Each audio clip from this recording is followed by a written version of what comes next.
สถานีวิทยุกระจายเสียงแห่งประเทศไทยจังหวัดเชียงใหม่ AM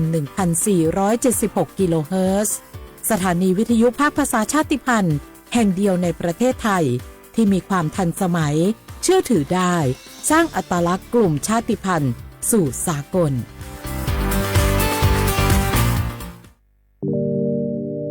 การล่อลวงบังคับขู่เข็นกักขังผู้หญิงหรือเด็กเพื่อการค้าประเวณีใช้แรงงานเยี่ยงทาสหรือเป็นขอทานล้วนแต่เข้าข่ายความผิดฐานค้ามนุษย์พบเห็นเบาะแสการกระทำผิดค้ามนุษย์แจ้งสายด่วนศูนย์ดำรงธรรม1567ตลอด24ชั่วโมงด้วยความปรารถนาดีจากกระทรวงมหาดไทยและมูลนิธิ World Childhood Foundation ในสมเด็จพระราชินีซิลเวียแห่งสวีเดนMPEC 2025 กับ3มิติความเชื่อมโยงอาเซียนภายใต้แผนไม่บทเพื่อความเป็นอันหนึ่งอันเดียวกันของสมาชิกได้แก่การเชื่อมโยงด้านโครงสร้างพื้นฐานการเชื่อมโยงด้านกฎระเบียบและการเชื่อมโยงด้านประชาชนการเชื่อมโยงด้านโครงสร้างพื้นฐานคือการกำหนดโครงสร้างพื้นฐานทางกายภาพภายใต้7ยุทธศาสตร์หลักโดยเฉพาะโครงข่ายคมนาคมการพัฒนาเส้นทางทั้งทางบกทางน้ำและทางอากาศร่วมกันของประเทศสมาชิกอาเซียนและประเทศนอกภูมิภาคการเชื่อมโยงด้านกฎระเบียบคือการเชื่อมโยงข้อตกลงระหว่างประเทศในระดับภูมิภาคการอำนวยความสะดวกในการทำธุรกรรมระหว่างกันให้เกิดความสะดวกมากยิ่งขึ้นการเชื่อมโยงด้านประชาชนคือการส่งเสริมการเรียนรู้ทางสังคมประเพณีและวัฒนธรรมเป็นการประสานและยึดรวมประชาชนไว้ด้วยกันโดยมีข้อริเริ่มทางการศึกษาวัฒนธรรมและการท่องเที่ยว1วิสัยทัศน์1เอกลักษณ์1ประชาคมปรารถนาดีจากสำนักประชาสัมพันธ์เขต3กรมประชาสัมพันธ์รำวงย้อนยุคบัสโลบลายแดนกลุ่มไทยเก๊กเขาก็มีน้องแก่ก็ไปวัดพองานจริงงานการแอนศีลผ้าป่าจะไปกับงอมดีก็เปลี่ยนผ้าผงใจอูจ๋าหอมม้อยตามพระจ๋าไหวเก่ายังเฮาจะง่อมจะเหงาได้จะได้ก็ว่าจะจวนกันไปเข้ากลุ่มชมรมสมาคมโรงเรียนผู้สูงอายุเพื่อพัฒนาตัวเก่าพัฒนาอาชีพก่อได้เปิงใจอันใดเนี่ยอันนั้นเลยเจ้าเพื่อส่งเสริมสุขภาพตึงกายตึงใจแบบช่ำๆกันไปเลยปลุกพลังคือผู้สูงอายุเฮาสร้างความสามัคคีความหักสร้างคุณค่าสร้างความสุขและต้องง่มต้องเหงาอยู่บ้านครบเครื่องเรื่องสูงไว้ทำมงบัลลงจะงงขนาดเจ้าอีแม่ปรารถนาดีจากสำนักประชาสัมพันธ์เขต3กรมประชาสัมพันธ์มีความชุกถึงกายถึงใจนอไว้ลูน โอ้ยอุ้ยเจ็บช่วยอุ้ยกามหมอเจ้าช่วยพออุ้ยเกียงกำเจ้าโหอุ้ยเกียงเป็นอย่างนะครับอุ้ยเกียงพอเลิศห้องน้ำเจ้ามาหมอขอพอกำหน้าบุญมาเป็นอย่างนะครับอุ้ยเกียงแต่ป้าคำครับหมอแนะนำเนอะบ้านใดที่มีผู้สูงอายุภายในห้องน้ำควรมีฮาวกัมที่สามารถเดินได้ทั่วห้องน้ำและปื้นห้องน้ำควรเป็นวัสดุที่บ่มื่นหรือแยกส่วนแห้งและส่วนเปียกโถส้วมก็คือเป็นแบบนั่งราบเพราะผู้สูงอายุจะนั่งยองลำบากประตูก็ควรจะเป็นที่สามารถปลดล็อกจากด้านนอกได้และควรมีแสงสว่างเพียงพอเพื่อที่จะพอหันสิ่งของภายในห้องน้ำได้ถ้าเป็นไปได้ห้องน้ำควรอยู่ใกล้กับห้องนอนบักกว้างและบักแคบจนเกินไปเจ้าคุณหมอเดี๋ยวป้าจะขจายไปปรับปรุงห้องน้ำเจ้าก่อนที่อุ้ยเกียงเปิ้นจะพอเลิศแหมล้อมเนาะการจัดสภาพแวดล้อมที่เหมาะสมและปลอดภัยสำหรับผู้สูงอายุควรเริ่มตั้งแต่ภายในบ้านโดยเฉพาะห้องน้ำเพราะห้องน้ำคือสถานที่ผู้สูงอายุมีโอกาสที่จะเกิดอุบัติเหตุได้ง่ายนะครับด้วยความปรารถนาดีจากสำนักประชาสัมพันธ์เขต3กรมประชาสัมพันธ์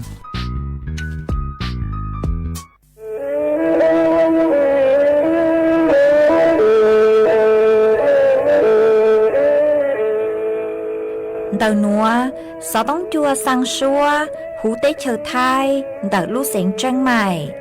Lũ chay hà lù mông, inu bế hà o già. Giáng sơn chú bế hà thầu sư hở, chữ tên, chú, trao tên.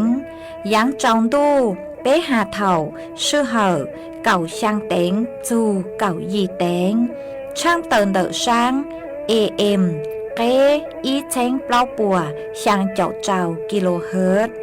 đời nó mong do bé lùng mong suốt lờ so cá nồng tàuเจ้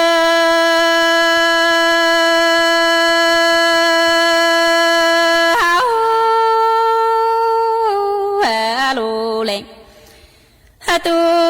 chi cha có ni tư hôn trao tu cô y nhớ trong phô ta cô rõ lê linh a cứ lệ chi thu chi nhu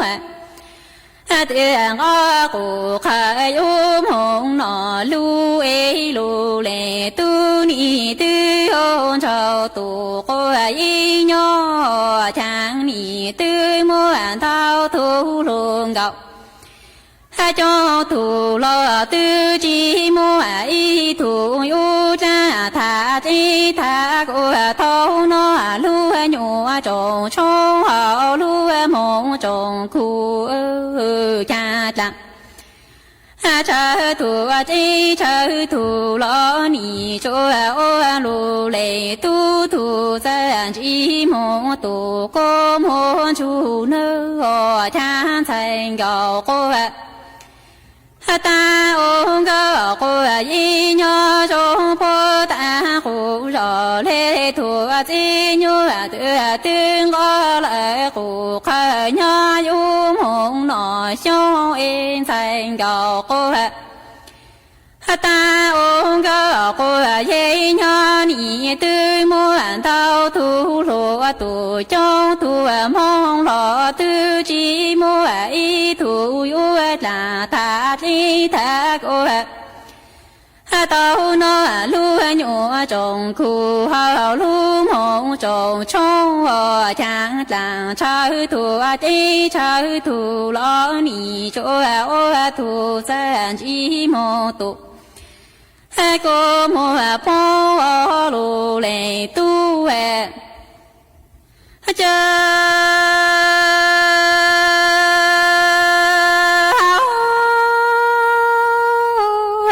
lu lệ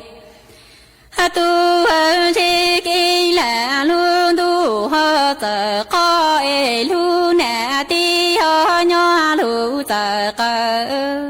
chẳng ni có cơ tọ cho hoa phê tu sơ si thì e lu lệ tu cha luôn tu bố tờ có ti nhỏ bố tờ cơ chẳng ni lê yo ca cho có ha cu y mô ôn a tu lợi y nơ lu lệ tu cha kỳ là luôn tu ho tờ có e ti ho nhỏ lu tờ có tờ cho hoa phê tu sơ si bô lu lệ tu cha chi luôn an tu po tờ khó ti nhỏ lu tờ e lấy yo ca cho có ha cu y mô ôn a tu lợi cho lu lệ tu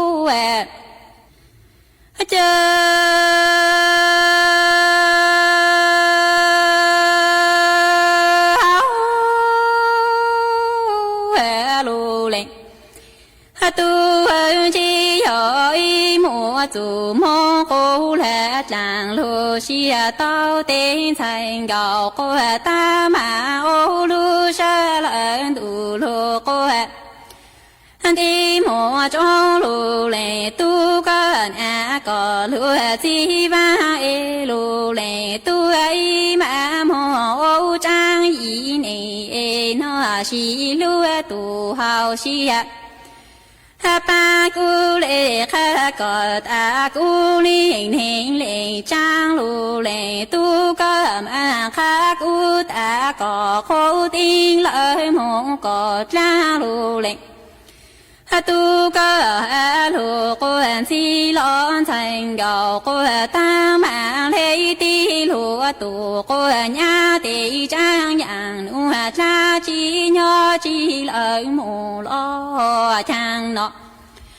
cha mò chi cha cô cha yi po plang ho lu lệ tu cho y mùa chủ mong cô là chàng lu xia tao tên thành gạo cô ta mà ô lu sa lợn tu lu con đi mùa chỗ thang còn a có chi lu va cô ปลูโจลูเลตู้แออีมาโม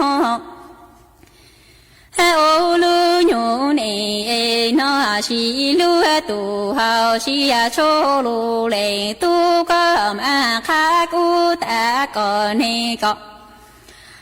จ้าตูเหลาตูเช้าตูลูเอลูเลตูก็มาคากูตาก่อชาตีเลมงก่อโคลูเล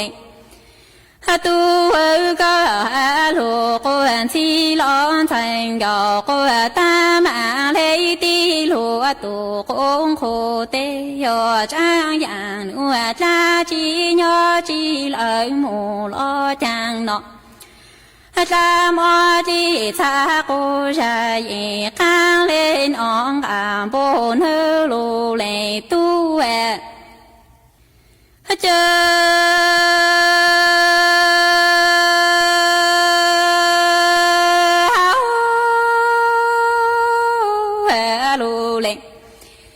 ตูชียอยมัวจูมอกูและจางลูเชียเต้าเต้นเชจงดูกูชูเอ็นแสงดอกกูตาเลยยอมองข้าไทยจีชากูชาโจลูเลตูก็ลูนโจมูเอลูเลตูจางก็อยู่ลูจีจันแสงดอกกูตั้งหน้าตูอีใจลูเลินเชนแสงดอกกูตั้งอยู่จีจันลูเลตูนอนอาโมตูอีโปรชูเอลูเลตูก็อยู่ลูจีจันแสงดอกกูตั้งอยู่ตัวอีจงกูลูเลินแสงดอกกูตั้งมังลูก็เอจีจาลูเลตูนอเข้ากูและตูนตัวกูโมเอลูเลตัวอีมาโมโอจางอีนี่ลูเชียลูโจก็อีโจกูก็เชอเอโจกูตูอีโจกูเชอคนลูเลตัวอยอมมัวจูมอกูและตาลูเชียตาเตจงดูกูชูเอ็นแสงดอกกูตั้งเลยยอมมองข้าจีโจก็ลุนโจตาลูเลตูก็จีจันแสงดอกกูตั้งหน้าตูอีใจเข้าหลอนเชนแสงดอกกูตั้งอยู่จีจาลูเลตูนอนอาโมตูอีโปรดลาลูเลตูแสงดอกกูตั้งมังเลยลูลูเลยก็เอจีจาลูเลตูอยู่อีจงกูลุงเก่าเอมัวจูกูที่ตูลูเตเตลอลูเลตูก็มาลูแสงดอกกูตั้งจีชอจันแสงดอกกูตั้งนอเข้ากูลาจูตูจะเทกูมัวเสเตลูเลตูอีมาโมจางอีนี่ลูเชียลูโจกูอีโจกูโจกูเอโจก็อีโจกูเลินก่อนเชอเตนี่จ้าโจยอลาสิยอ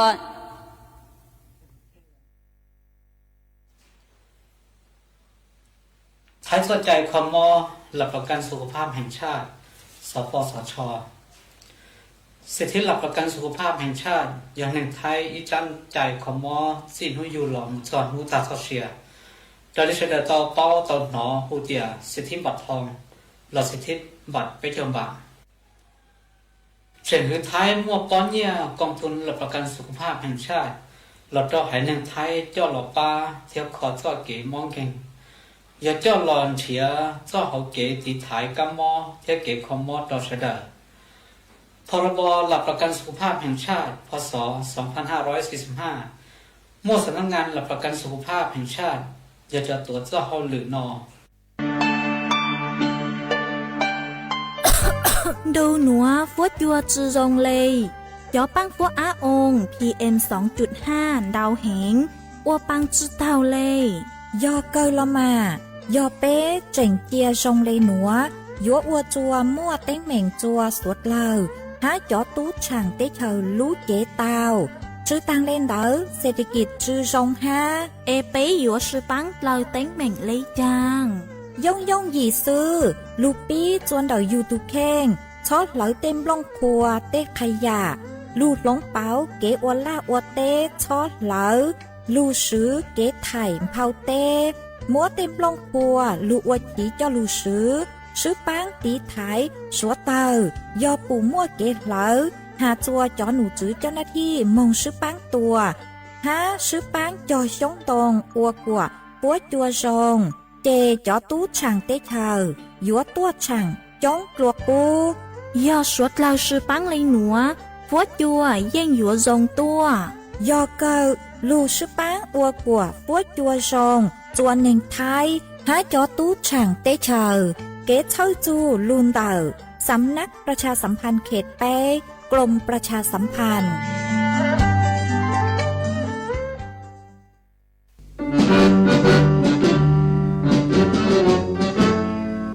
ชั่วมั่วเย่งชัวใจรอเทียเต้เฉอเจซอย้อจุมัวเปล่ามวนตูเต้เฉยย้อกังชาลูตุกีย้อล้วนซึ่งสีมาจงหนึ่งท้ายเสดอรอชิกงเตตีท้ายชั่วมั่วเย่งเก๋เช่าจูลูนเดาลูเซงเจงใหม่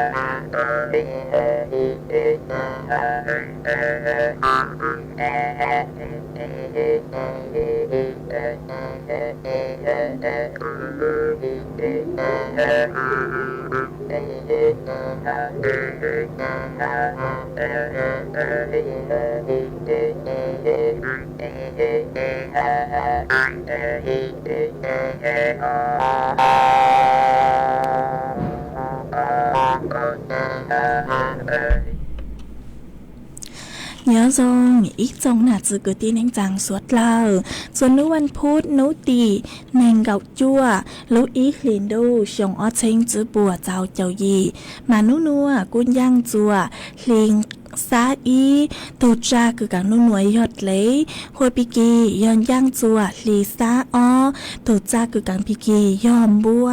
đặc núa cũng bao nhà sành hàng rong xa cho cán chọn đầu số tông chua halomong đặc lúc sành tranh mày tôn giữ ít trọng nạt giữ cứ tin anh chàng suốt lờวันđây núa chạy cùi thọ ít trọng nạt giữ cứ tin anh chàng suốt lờ cứ mình càng lưu sai hang càng lưu nong nhớ cho hồ page Facebook mà thọ của mìnhปังกดไลค์กดแชร์อีแหล่งอีแชร์ปู้จัวเพจสวท AM อีเชงเปล่าปัวยังเจ้ากิโลเฮิรตซ์มากูเจ้าดาวจะไม่สวดเลยคือไม่ปังเชิงรังสุดต้องจัวฮัลโหลมองดักรู้เสียงใจใหม่อ๋อ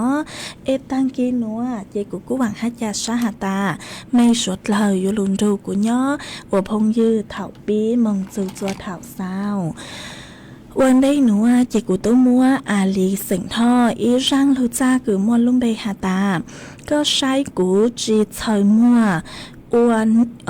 ยัวอ้วนเน่งจัวก็ขวานหอมาตัวมัวร่างหนูจะลุจอจัวไปสวดเลยเตานงกงกี้รอสิตั้งเลยมาจวนซื้อหนูเจกูยัวลูมัวอีจังสื่อจะลูถังคาจัวไปสวดเลยเตาเปล่าอ๋อmà nhớ cho linh đầu trắng số sự nữa do yếu hà dùng đạo chó băng phua á ồn họ hà tài do hà ta chó băng phua phá chó băng phua á ồn nè đào thao chạy chó nụ chữ bua yếu băng bấy lì chàng nó mà bua cu tàu mông xa lang họ bua cu tàu chó nụ chữ cứ do นายแพทย์หอจอหนูจื้อคือยอดสาธารณสุขจังหวัดเชียงใหม่อ๋อเนื้อกูเตาพวกกูเตามงประชุมอ๋อมาพวกมงประชุมจนเราลุโรงแรมเชียงใหม่แกรนด์วิวโฮเทลแอนด์คอนเวนต์ ถ้าเจือโรงแรมเชียงใหม่แกรนด์วิวโฮเทลแอนด์คอนเวนต์คอนเวนชั่นเซ็นเตอร์เนาะมาย้อจวนเดาลู่เสียงเจียงใหม่เดานวนเดออำเภอเมืองมา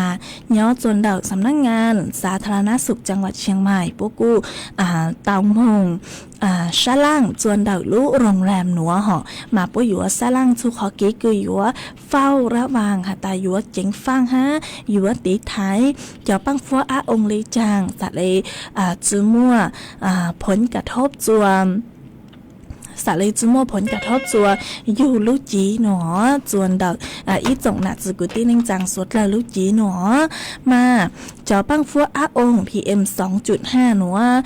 ชงอ้อเช้งจื้อปัวเจ้าหยี่ห่อในแพทย์นายแพทย์บดินทร์จากแก้ว5รองนายแพทย์สาธารณสุขจังหวัดเชียงใหม่กู้เตาต่อยต้นทวดเต่าฮาตาเนื้อจนเดาปัวลูกจงชาล่างหนัวมาปัวอวลูวิยอยัวตีท้ายจอปังฟัวอาองโจกว่าเนื้อมั่วเต้งเหม่งจวนเดาอยู่ลูกจีเจ้าช่างเปล่าหนอฮะจอเดาลูกเสียงเจ้งใหม่เดาจอภาวะฉุกเฉินหอปุ้ยยมบ้างอวจัวเถากือภาวะฉุกเฉินกือจอปังฟัวอาองหนัวยอตาเถาตือกือเงินดาวเข้าใจเหล่าเอยัวปังอีจงหนาจือกุตีนิงจังสวดเล่าเลยจังสะเลยตั้งหนอฮาปัวยัวหาจูนดาวปุ้ยยมเดาขอกีชะล่างหนัวหลอสิยารู้จงชะล่างหนัวมาปุ้ยยัวหาจูปุ้ยหยัวมั่วความรู้หอปุ้ยหยัวปูกี่เป้าปุ้ยหยัวคากี่เป้าจัวจอเจ้าหน้าที่5จอ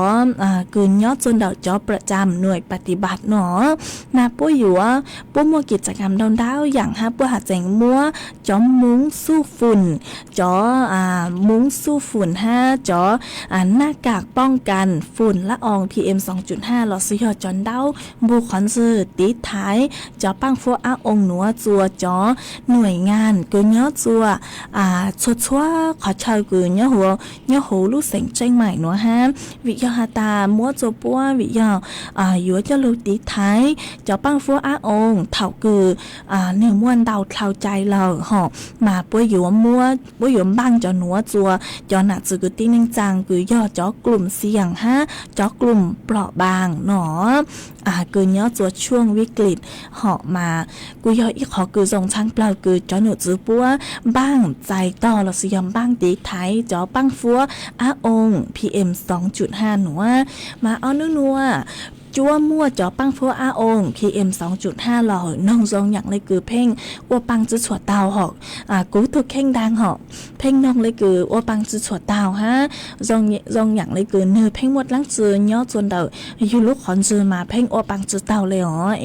ไม่สดเหล่านี้ซองเลยจังเลยจอปังฟัวอาองย่อจนเดาไม่ใช่จอปวนดาวมาย่อจนเดาลูกเสียงเจ้งใหม่นัวนู้กูเช็คไส้หอมาเนื้อย่อจัวคันคือหัตตาปกติตั้งซื้อมาย่อจัวขั้นท่องเกายอสีเหลืองเลยหอมาขั้นหนัวเนื้อกู้มั่วจ้วมั่วจอปังฟัวอาองเหรอตั้งซื้อหนึ่งหาเจ๋งจื้อเตาย่อขั้นวิกฤตคือจอปังฟัวอาองยวนเตาเข้าใจหอตั้งซื้อตู้มั่วผลจัวอยู่เลยสุขภาพหมายย่อตาเล่งทือคือยัวเต่ามั่วลังหนูจัวต่อเต้หลอเสียต่อเต้ช้างปวดเต้นเดาหอมาอยู่จุเตาตีท้ายอยู่ตัวเข่งตัวจงอยู่จุเตาซื้อจอนเต้าผู้คนซื้อยอฮาตาจะจำเป็นคืออยู่ว่าเต่าเจ๊มองวัดลังหนูตัวต่อเต้นนอจะท้อเต่าเจ๊มองวัดลังหนูตัวต่อเต้ชื่อเซ็งยอจอตัวเองคือมั่วกังมอโรคภูมิแพ้ยอจนเดาอยู่ทุกเข่งมวนดาวอย่างกังมอยอจนเดาอยู่ทุกเข่งจอตัวเองลาวจอมีหน่วยยาวหอยยอฮาตาจื้อมั่วลังหนูลังจื้อนอจะท้อเต่าเจ๊มองวัดลังหนูตัวต่อเต้ช้างปัวเยกูจะลูถังคาจัวไปสวดเหล่าเต่าเป้าเลยหนูส่วนจื้อหนัวจะอยู่จากการหลุดจออีร่างกี่ลอใจจัวไปสวดเลยเต่านงกงกี่ลอใจว่ากี่ส่วนจื้อย้อนเดาร่างหนัวมากูโยมัวอีร่างกี่ลอใจกูย่อหือเสียงห่อร่างสวดพังเสียงกูมัวลุ่มไปขาตาลูเน่งมงจะหลุดจอจัวไปสวดเลยเต่านงกงกี่ลอใจว่ากี่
mà chuẩn dân núaจะอยู่จากกังนัวอีจังสื่อจะลูทางจัวไปสวดเราเตาเป้ามาเนาะจะเล่นเดาร่างนัวดูนัวยอนู้นัวหอนู้เนื้อห้านดูนัวยอช่วงเทศกาลตรุษจีนหรอมาย่อหน้าจื้อคือที่นิ่งจังตัวนิ่งไทยคือปัวมัวจอแกงสัวหลอซื้อยอปัวยอสวนเดามาปัวอยู่ว่าจุดทูบหลอซื้อยอเหลาจอช่างหอเหลาจอช่างดาวเกิดเลยจะตั้งลีนัวซื้อพวกกูหัดเจงยวดเหลาจอพวกหัวกระดาษเงินกระดาษทองเนาะหอพวกหัดเจงยวดเหลาเดานำดาวเกิดเลยฮะมาจะหนุซื้อพวกกูมั่วมาตรการควบคุมจอปังฟัวองค์ PM 2.5 วิยาหาตายยัวโลดีไทยจอปังฟัวองค์5 จอสวดเตาเหนียวตัวช่วงตุจีนหนัวห้าหนัวมาปูหาตาโยจุเตาทอกี้กงเต้ดาวอีจงนาจือคือตีนึงจังสวดเล่าคือดูหนัวโยวันเน่งหลอสิยอคือยอจอสัวคือปุ้ยยัวไหว้เจ้าปุ้ยยัวไหว้บรรพบุรุษหนัวห้าหนัวมาปูหาตาทอกี้กงเต้สวดเล่าโยจุเตาร่างจะทอดเล่าจอđỡ họ choกระดาษเงินกระดาษทองหนูฮะซื้อจอทูบเทียนเราซื้อจอช่างฮะจอเทียนขายคือนี่จอไฟฟ้าแทนคือ有组织จอเทียนขายฮะจอช่างคือนี่ไฟฟ้าลูกเสยเชิญเดาจอช่างฮะจอเทียนขายก็ตาคือยัวลูบูชาจอสิ่งศักดิ์สิทธิ์เราซื้อยัวเต็งหนัวมาปั้วหาตายัวจุมาปั้วยัวเท่าคือแล้วช่างเต้หลอมายัวจุเตาใช้ความปลอดภัยเราซื้อยัวจุเตาไส้จออุปกรณ์คืออยู่เจ้ามงสือดาวหาตายัวจุปลอดภัยฮะจอระบบป้องกันอัคคีภัยเฮียงซงเราซื้อจอระบบคือยัวตีท้ายจอสวดเตาเต็งดาวมันให้ยัวจุซงหนอจะตั้งในหนัวซื้ออยู่จุมั่วสัญญาณเตือนภัยฮะอยู่จุมั่วจอดถังดับเพลิงเงี้ยวจนเดาอยู่เลยว่างเลยเจเถาเกินเนื้อมั่วสุดเช่งตัวมาอยู่สะเลยซื้อจะรูตัวสุดเตยตั้งหนอฮะเงี้ยวตัวจอข่งช่วยอย่างคือซื้อจะรูตัวสุดเตยมาอยู่จุเงี้ยวเดาสภาพคือพร้อมใช้งานมาอยู่จุไซจอดถังดับเพลิงหนัวตัวทรงหอหาตาเนื้อปัวมีปัวขอตื่นหนอมาจอหนูจุปหาตายัวจุเตาสวดเราหอสวดเรายัวจุเตาซื้อปังดีไทยจอปังฟัวองฮะมั่วเป็นสื่อคือยัวซื้อปังเตาเลยหนัวยยัวจุซื้อจอทูบไร้ควันหอหนึ่งหนูปุ๊บมาอีจอทูบไร้ควันเราซื้อจอช่างคือจื้อมั่วปังชูเนาะมาปุ๊บมาอีจอช่างคือจื้อมั่วปังชูเราซื้อเก่งชากูเลือกคือยัวไหว้ห้าบูชาแบบออนไลน์เนาะมั่วเป็นสื่อคือยัวไหว้บูชาแบบออนไลน์เราซื้อจื้อจำเป็นยัวหาตาจื้อจำเป็นยัวยัวมงหลายช่างมายัวจุยัวหาตาจำเป็นยมของเราช่างหนอหอมาอยู่จู่อัวอยู่จู่เจียงฟังตัวรองหนอเถาก็ซื้อมาก็อยู่จู่เตาเจียงฟังตัวรองฮะซื้อจอภาชนะคือซื้อจอข่งคือจอลูชายจอช่างเดามาอยู่จู่ซื้อจอคือเนื้อจือใจจอสวดเตายงยี่หออยู่จู่ซื้อจอคือเนื้อเทสวดเตาเตาฮะอยู่จู่แล้วเดาเต้ขอเช่าคือเนื้อจือฉ่วมั่วจอฝุ่นควันนอนดาวฮะอยู่จู่จืออัวจัวหรือเล่งหรือตู้เตาใจเก็บปวดจวนจูอยู่หนอมาเจ้าเลยเตาหาตังลือหนัวมาสวดเราอยู่จู่เตาซุปปังตีไทยจอปังฟัวองหอวิยอตาตังสือหนัวจอปังฟัวองม้วนดาวจู่ตัวเลยเหรอม้วนดาวจู่ตัวเลยเหรอมาสวดเราอยู่จู่เตาซุปปังจื้อทอดเหลาเหรออยู่จู่เตาซุปปังจื้อทอดเหลาฮะ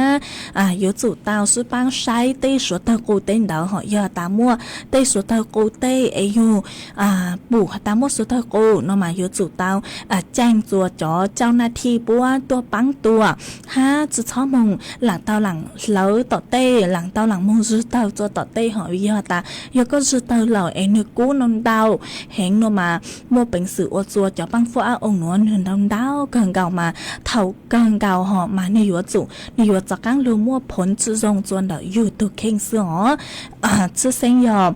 มัวผลจื้อรงจวนจอตัวหนึ่งคือมัวกังมอนเดอยู่ตัวเข่งมาสดเราอยู่จู่เตาเจียงฟังตีถ่ายตัวทรงหอบถ้าอยู่จู่เตาสืบปังใช้ตัวทรงหัวยาตาลิงคืออ้วนล่าอ้วนเต้อยู่จู่เตาลอยล่าลอยเต้โนมาอยู่จู่เตาลงทะเบียนลงทะเบียนตังเหล่าจอหนูจู่ปวดจอใจจัวก็เหล่านู้ตื้อเจนุ่งเดาก็อยู่จู่ก็เลยหมักหมดเหล่ามาสะเล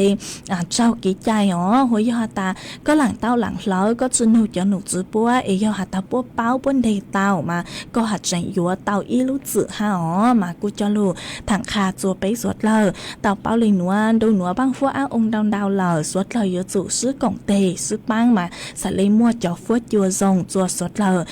cho lù sứ hảo chị cô cho lù thẳng khà chùa bấy suốt lờ tàu bao lì núa ho ê chuan giữ núa chị yếu lù mua cho phua chuột lấy nàng cho lù thẳng chùa bấy suốt lờ tàu bao chuan giữ mà nú núa cho nụ giữ bua hà tà cho phua chùa yếu no ha yếu cha nó yếu mua cho phua chùa no ha yếu mua cho phua chùa cha mà phua chùa cha nú nua nhớ cứ dành lên đầu cậu plau từ cậu sang ông xã Celsius phua chùa cu nhớ cứ dành lên đầu nên cậu trao từ bấy chậu ó ông xã Celsius nhớ cho bấy to xa cho phua chùa yếu no ha yếu cha hén phua chùa cha nhớ cứ dành lên đầu chứ từ cậu chứ ông xã Celsius nhớ cho bấy to xa ó hoa cho chuôn rau nhớ cứ dành lên đầu gạo châu nền gạo kmต่อชั่วโมงnhớ cho nước tỉ nền gạo gì cho nước tỉ bấy chào lúc ý liền đâu nữa cho phốt chuồn thì nó ha chả cờ lên hó chỉ tăng lên nữa xứ nhớ cho bê to xa cho phốt chuồn nó cần gạo ha yếu mua cho tê nhớ cho kênh khó chờ ha mà cô phụ tao hạt tao ó nú nua cho phốt chuồn thì yếu cho căng chả ý ra to ha mà suốt là yếu chụp tao chính phang tí thái sấy yếu thu kênh to dòng ó chứ sẽ nhớ cho mí nhoi dao cứ mà lá hiện đỡ hỏi mà cho mình nhồi dao mặn không quá dài khảo thuộc cơ mà giữa tụ tao sái chua cho mình nhồi tố rồng mua lấy số chua cho mình nhồi hào ha mua khảo chua cứ nưa số chua cho mình nhồi nang mà chặt lệ ua chua băng tí thái cho khảo thuần đằng nua chua cho mình nhồi tàu mà cứ cho lừa thằng kha bút cho bé suốt lời tao báo lên nua em đặt số tông chuồn đặt núa cho phốt chua tăng kỳ núa cha nó cờ li lờ nhớ chuồn đặt mấy dây giò ní phốt chua rồng lấy chẳng lờ sao đóng đợi tôi còn ký lo dậy chuồn đặt số tông chuồn đặt núa là suy đau số tông tôi còn ký lo dậy ha thọ ký lo dậy tao chuồn đặt tương bờ số tông xuống chữ bé ó chẳng trào xuống chẳng tao ó em chuồn dưới núa chỉ cú vừa chặt cắn lưu trò ý rằng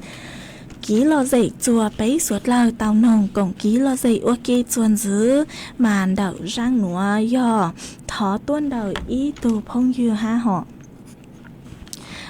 có tàu sao đau đậu tua hạt ta sáng nông có thật sự họ có do có hạt ta có do ý từ nạ chế nhớ chuồn đậu lú giòn đông chua đậu lú sành tranh hài nó hỏi có sáng nông máy vư hơi ý rang lú cha hạt ta chứ sự lâu nó mà cũng mong băng tàu cũng mong trả chứ tao rang cứ có thọ tua nó chỉ cũng thọ mua máy vư sành hơi ý rang số ý rang lú cha cứ mua lúng bê hạt ta chỉ cho uốn nền lọ chó tu sa nó họ cho lù cho sở có chờ uốn con la tu hát trò chùa bấy suốt lời tao ru có nồng cổng ký lo gì uốn ký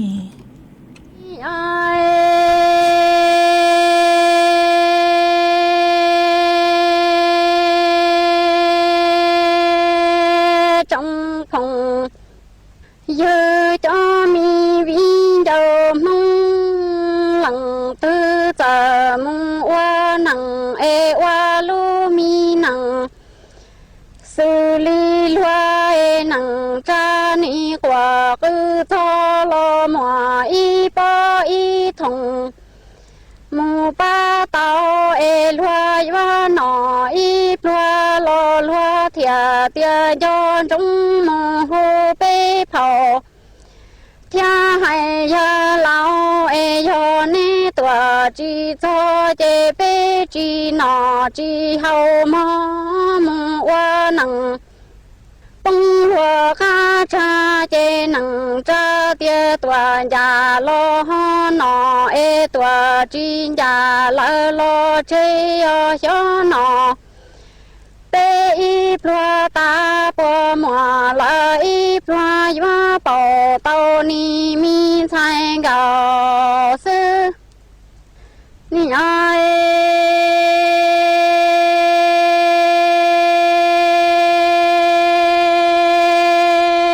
yo lăng tư mu wa lu nặng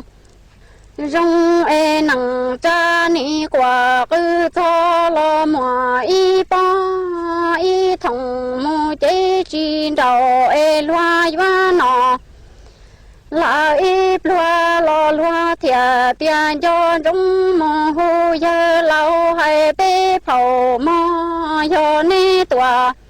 chỉ cho chế trồng chỉ nhớ thọ chỉ rau mùng hoa lu nằng bông lúa cá cha chế nằng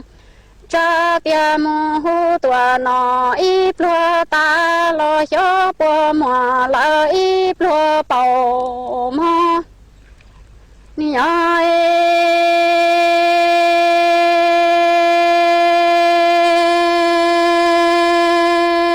tu xia chạp lơ li nó trong phòng dư cho mi viên dầu mong nằng cha ni nọ gây hồ chữ ca phà chi tàu mong tòa lỡ chỉ tin cha lo cái tu xia ma khờ từ dư cha e qua ma lo cho thạc ya e cho ru trong hai tia cái hoa nặng chê yang ta li ya có e mùa tu tu lo nhà gió chờ mùa lần tu cái ya ni ai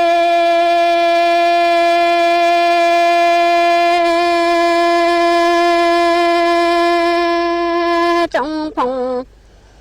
dư cho mi viên dầu mong yo nằng cha ni nọ gây hồ chữ ca phà chi tàu mô tòa lỡ chỉ hô lo cái tu xia khờ từ dư tròn thôi yu e cho mong quả tu mi vư lò vư lê cờ choa lơ plu e cho lo ba yu quả khó khó yu chia wa rong tu e cho ru rong hai tia cái hoa nặng chê yang ta li ya có e mò tu kia lo nhà yo chờ mò la tu tu ni ai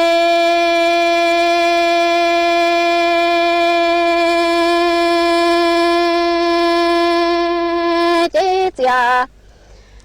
ra mong hoa nhà ta e cho yu rong tia yo trên đà chi hư lò chi ngu tê mu tòa tê chi ngu ta em hoa lu mi nằng ho tòa lúa khâu cha lo mà mu tu y tu to nằng cha em hu nha lo nha yao tòa có chua e hu nu tì nu cứ tòa có ta em ali hay trâu mi nha tì tu cứ mi tu sang lằng sai sang giữ tia dư nọ dư hậu có plan cha e cho chạy li phua trâu nằng cha choang cái lia vò lò pu hậu pla e nọ ta lo mi gạo sư vư cho nhủ chê mu tòa cho nụ ấy em đi ngày xia cho nhang ga ni ai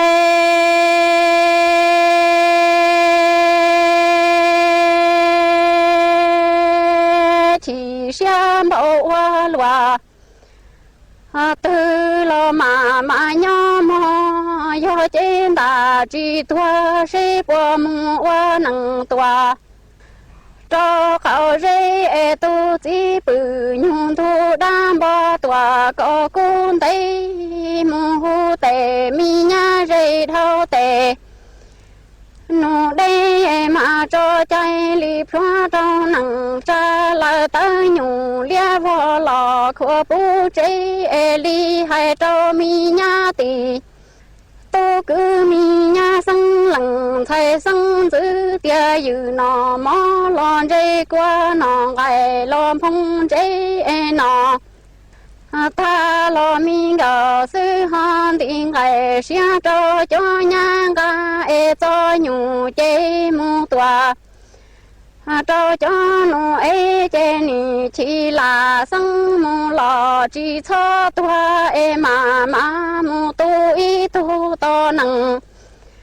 cha cũng dù nọ ít lúa nọ ta lo hai trâu tề nhà mi nu tiếng ai chi mùa doan thì qua em ga cô rau cho cô nó trâu nè mù bù bùa e sẽ nặng cha bùa trâu cha mua e bùa thì lo lu yu lo ít to đua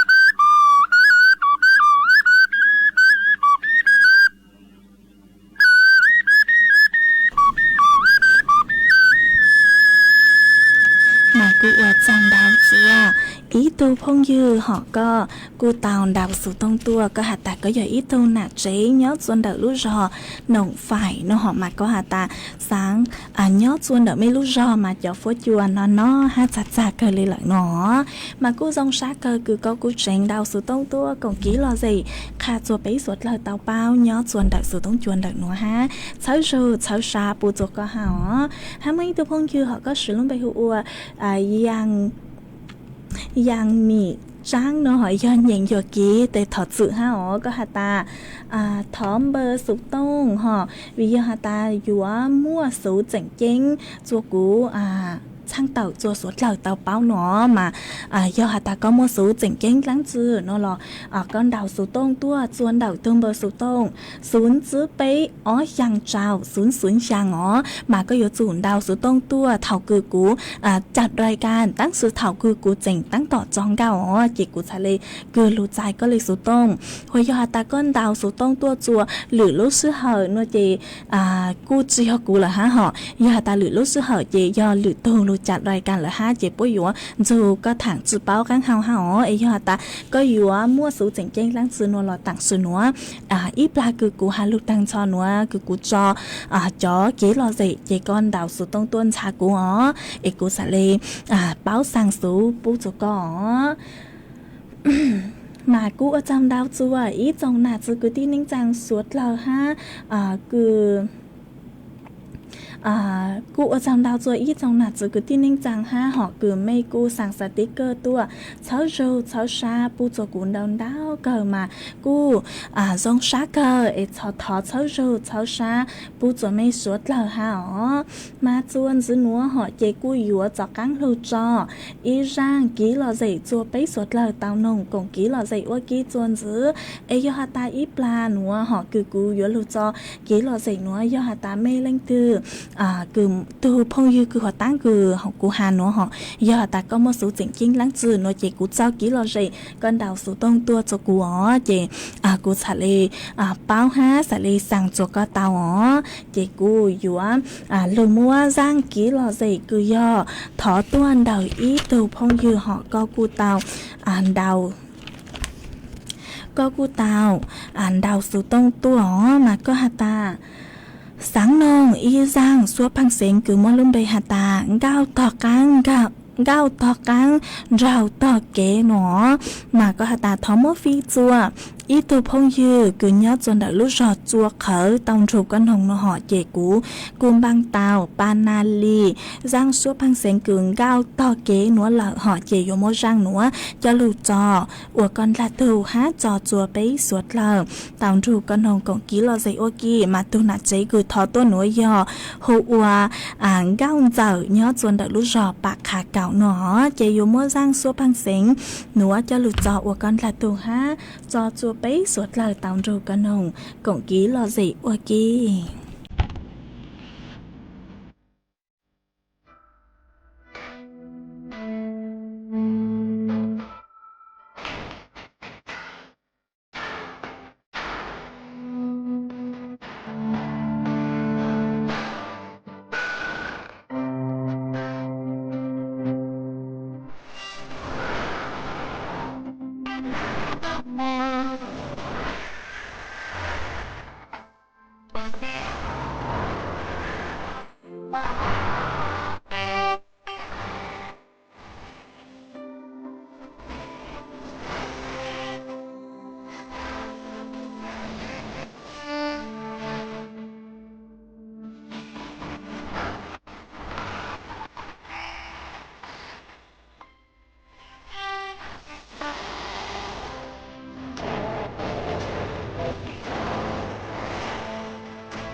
tóc ê điều lúc sông bia cho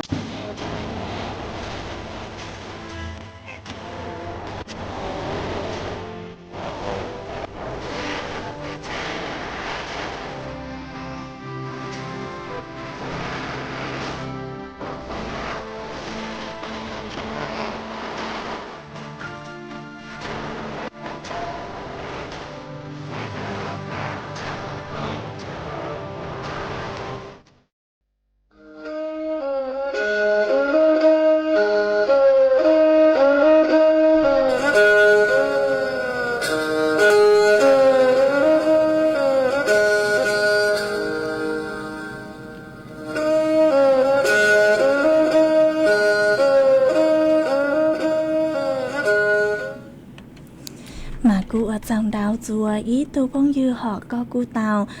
có cụ sử lông bay hữu ua giúp hà quảng cáo nó họ mà có hà ta nhớ dòng thọ cho cụ đi chê muaสุขภาพแข็งแรงดีnó họ mà cụ dòng xa có cứ có cụ trẻ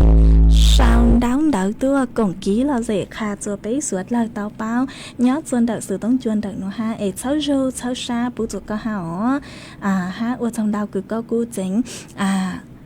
sau sáng dù cụ ha họ mà cụ dòng xa cờ ế cháu dù cháu xa bố cho có ha mấy thuộc phong dư họ có sử luôn bây hùa sáu vấn nì xe lao giá nó họ mà có hà ta nhớ rong sáng dấu nhớ chuan đầu viên bà bao mà chó phốt chua người cha cờ lấy lời nhớ cứ dành lên đầu cọc ông xã Celsius lợi sư mà chó phốt chua cụ chỉnh nó ha cha cờ lấy ha nó mà cụ dòng xa cờ cứ có cụ sao đau đỡ tua cổng ký lo gì kha chua bấy suốt lời tao bao nhớ chuan đợi sự tông chuan đợi nó ha ế cháu râu cháu xa bú chỗ có tua dạng gạo ha ở trong đau chua ý chồng nà giữ cứ tin ninh trang suốt lời ha cứ mấy cô luôn ru của nhau ở phong dư thảo pi lưu châu chua thảo sao tăng sư núa lúc sư hỏi cô vừa tăng lờ chúa cứ danh lên đầu baoนาทีเลยซื้อหอใจกุยัวลูจออีร่างกี่หล่อใจกุยอแล้วเสียงย่างอีร่างกี่หล่อใจcứ mua lung bay hà ta mong rong co mong tây gì nó họ màอยู่mong sang nữa cho lụt trò ua sang tỏ cán cờ chùa bấy suốt lời tàu hồng cổng ký lo gì ua kỳ nhớ chùa tăng kỳ nữa chế tăng kỳ nữa cú yến chạy mấy suốt lời mong lên hoa lợi sư ý chẳng chồng đu bên lên mạng cho cán lưu xuân dứt lùa chùa thảo lúc xưa hờ cậu nhang tính chư cậu dị tính tăng kỳ nữa chị thọ chùa của mấy chùa chùa lên chùa tù chuồn giữ chú ký nó cán nhớ rồng suốt lời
กับอานนท์ นันตสุคนครับนายกรัฐมนตรีเตรียมหารือประธานาธิบดีสาธารณรัฐประชาชนจีนถึงแนวทางการแก้ไขปัญหา call center และฝุ่น PM 2.5 อีกสักครู่กลับมาติดตามรายละเอียดครับกรมการจัดหางานเปิดต่ออายุใบอนุญาตทำงานแรงงาน 4 สัญชาติกัมพูชาลาวเมียนมาและเวียดนามที่ใบอนุญาตทำงานหมดอายุวันที่13กุมภาพันธ์2568โดยดำเนินการได้ตั้งแต่วันนี้ถึง13กุมภาพันธ์2568หากไม่ต่อใบอนุญาตทำงานมีความผิดตามกฎหมายสอบถามข้อมูลได้ที่สำนักงานจัดหางานจังหวัดสำนักงานจัดหางานกรุงเทพมหานครพื้นที่ 1-10 สายด่วนกระทรวงแรงงานโทร1506กด2กรมการจัดหางานร่วมสร้างรอยยิ้มเพื่อการเติบโตอย่างยั่งยืนปกติเวลากินเหลือแบบนี้คุณทิ้งอาหารกันยังไงคะรู้หรือไม่ว่าปัญหาขยะอาหารก่อให้เกิดก๊าซเรือนกระจกเพิ่มขึ้นถึง 8% ส่งผลให้เกิดภาวะโลกร้อนวิกฤตปัญหาสิ่งแวดล้อมที่ทั่วโลกกำลังเผชิญมาร่วมกันจัดการขยะอาหารด้วยการกินแต่พอดีไม่เหลือทิ้งเปลี่ยนขยะให้เป็นประโยชน์เศษอาหารไปทำปุ๋ยอินทรีย์หรือแปรรูปเป็นพลังงานนำกลับมาใช้ใหม่ลดขยะลดโลกร้อนเราเปลี่ยนโลกเปลี่ยนสถานีวิทยุกระจายเสียงแห่งประเทศไทยกรมประชาสัมพันธ์ขอเชิญทุกท่านร่วมตอบแบบสอบถามความพึงพอใจผู้ฟังรายการสาระนานากับสารานุกรมไทยประจำปี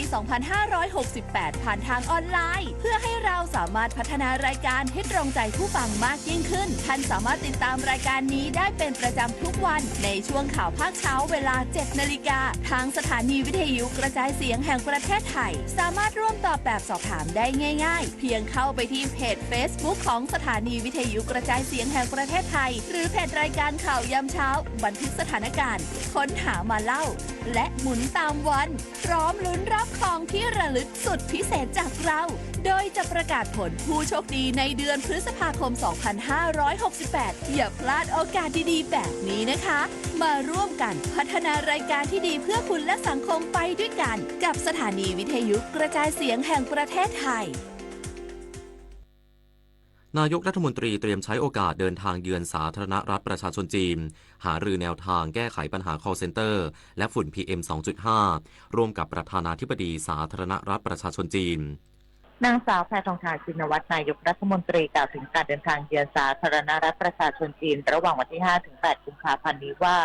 จะใช้โอกาสดังกล่าวหารือกับนายสีจิ้นผิงประธานาธิบดีสาธารณรัฐประชาชนจีนกรณีแก๊ง call center